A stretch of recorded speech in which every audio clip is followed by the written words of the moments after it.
conflicts, but how did you first kind of get on the radar here? How did this particular tournament? I know you play a ton of golf with a lot of these various kinds of I can't even remember how it started. I just remember getting an invite, and then Max Metcalf and I have just become very good friends since the first time I played, maybe close to 10 years ago. I can't remember how long it's been, and they constantly invite me, and unfortunately for the majority of the last few years I've had to tell them no because of my schedule, but I made it work this year because this is one of the tournaments that I enjoy playing in. I love coming down here to Greenville and just having a great time at the BMW. Were you the one that got Don Cheadle here? I know he's making his debut, and so were you guys, I guess, play a regular game together at the same course? We play a regular game together. I can't say I was instrumental in bringing him here. He asked me if I was coming this year. I said, yeah, he should come since he's never done it, and he said he would, and he showed up. So, I guess I can't take credit for that. I know you love golf and have a big relationship with golf. How much, when you come to these things, is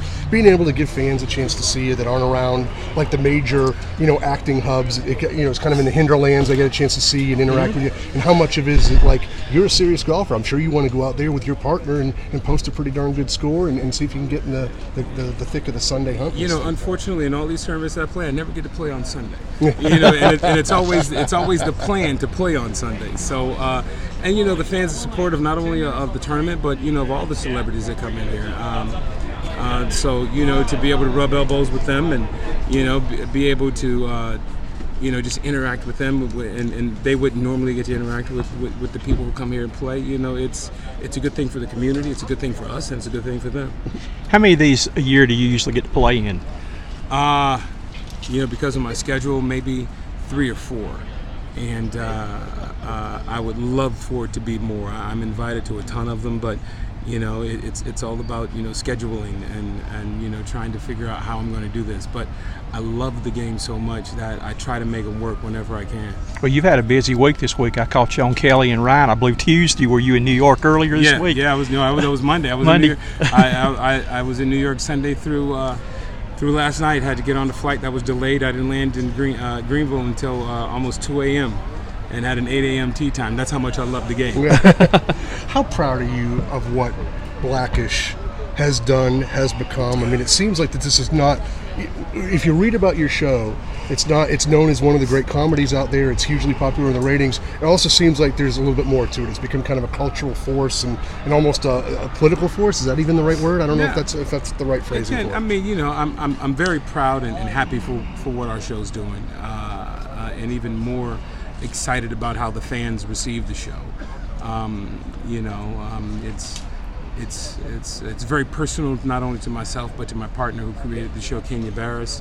It's very personal for us to tell these personal stories and to have an audience, accept them and receive them the way that they do across the board, white, black, Hispanic, Asian, or whatever. The biggest compliment that we've ever gotten from our show, me personally, is that from all walks of life, they say when they see my television family, they see their family.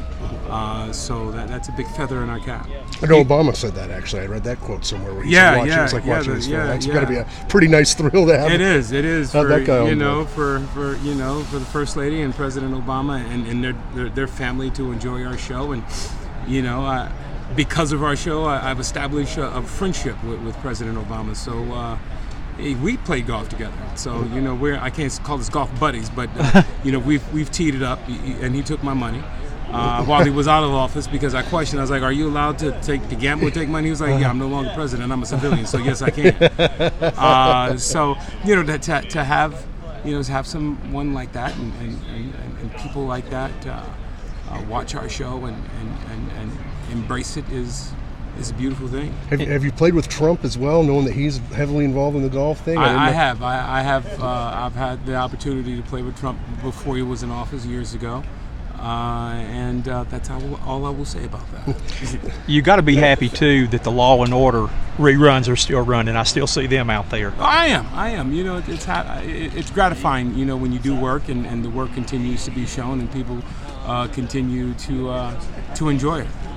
Would Obama be by far your kind of coolest golf experience as far as a playing partner or doing something? I don't know if you get any better than that. No, it does not get any better than that. most expensive round of golf I ever had to play was when I played with President Obama. I was on a family vacation in Mexico, and I got the call from Chris Paul to come play golf. And I was like, man, you know I'm on my vacation. He said, Ed, it's me, you, and Barack and Michael Phelps. I was like, I'm on my way. Wow. And I had to turn to the family and say, guys, I turned it down. I said I couldn't because I was on a family vacation. I hung up the phone, and my family looked at me like I was crazy. Like, what are you doing? I was like, guys, we're on a family vacation. We rarely get to do this. And they were like, no. There's one thing we will allow you to do on a family vacation. That's go play golf with President Obama. So I couldn't find any commercial flights out of Mexico. So I bit the bullet and found a jet and went in and played. And one of the best experiences that I've ever had as a golfer. I feel like I'm kind of swerving with you a little bit here, but is part of the intent of Blackish, I mean, you always want to make a great comedy and an emotional show and everything, is part of the intent to make some kind of statement, political statement, or try to be a trendsetter or change some cultural No, thinking? that's not our intent, because when you go out with those intentions, sometimes you fall short and fail. We just want to make a show that's authentic to who we are and to our voice and to our experiences and struggles, and for an audience to accept that and receive that, lets us know that we're doing something,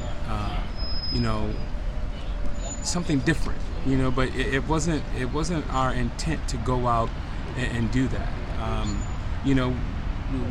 The stories that we tell are very specific, and the specificity in which we tell these stories with these characters is what allows our show to be received by a broader audience. And we're just trying to tell our stories, and that's our lane, that's our place, and for it to be received as well as it has been, it's turned into something bigger than what we expected it to be.